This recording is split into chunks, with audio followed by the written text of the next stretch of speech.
In the summer of 1789, when Haiti was still the dormant colony of Saint Domingue, it was France that grabbed the world's attention. Parisian mobs rioted against the French king and against their own desperate poverty. Chanting slogans for liberty, equality, and brotherhood, they sparked a revolution that would fill history books for centuries to come.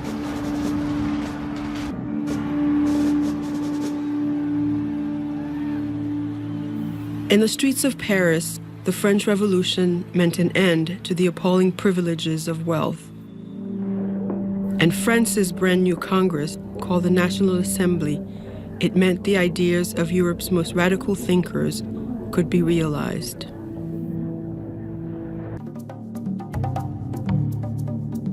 What was a dangerous idea in France was even more dangerous in its slaveholding colonies off the coast of Florida, Martinique, Guadeloupe, and an island known as the Pearl of the Antilles.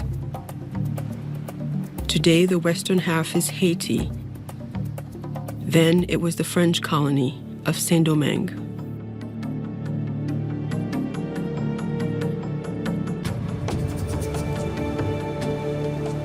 We have to remember that the ocean was like a highway in the 18th century. I mean, the ships were constantly bringing news back and forth. Everyone was obsessed with news. Sailors would come off the ships. The first people they would talk to, the people they would work with as they were unloading the ships, were enslaved people. So there are reports who were describing the events that have been going on in Paris to the enslaved that are working alongside of them.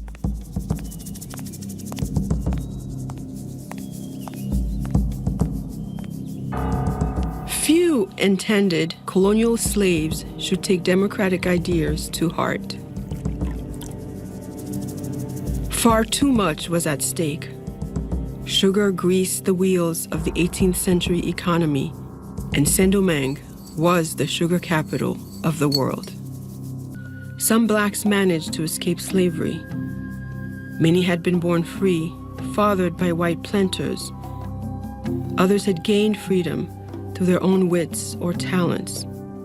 One such man was Toussaint L'Ouverture.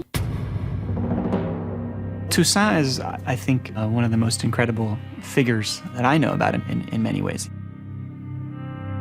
He's born on a plantation in Saint Domingue. He grows up on that plantation. That plantation was owned by a man who was tolerant for the times.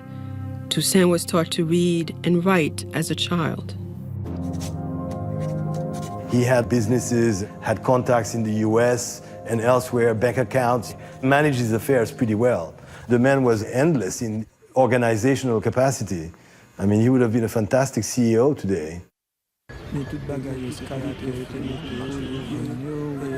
Toussaint didn't record his first reactions to the revolution in France, but his fellow free Saint Dominguans, the white colonials, and the mixed-race population were transfixed.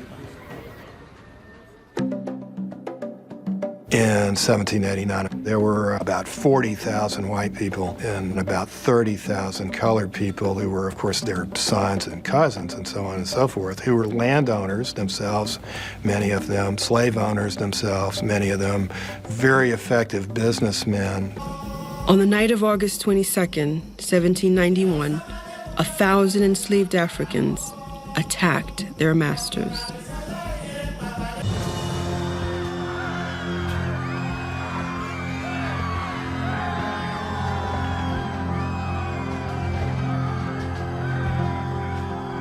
The rebel numbers grew from 1,000 to 20,000 as newly liberated slaves burned cane fields and refineries.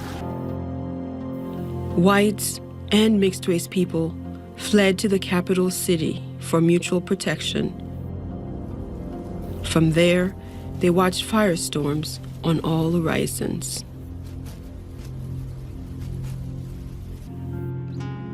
Toussaint was no longer a slave. He didn't have the mentality of a slave. He was the owner of 2 or 3 plantations. He was not of the same class anymore. His interests were different from the interests of the masses.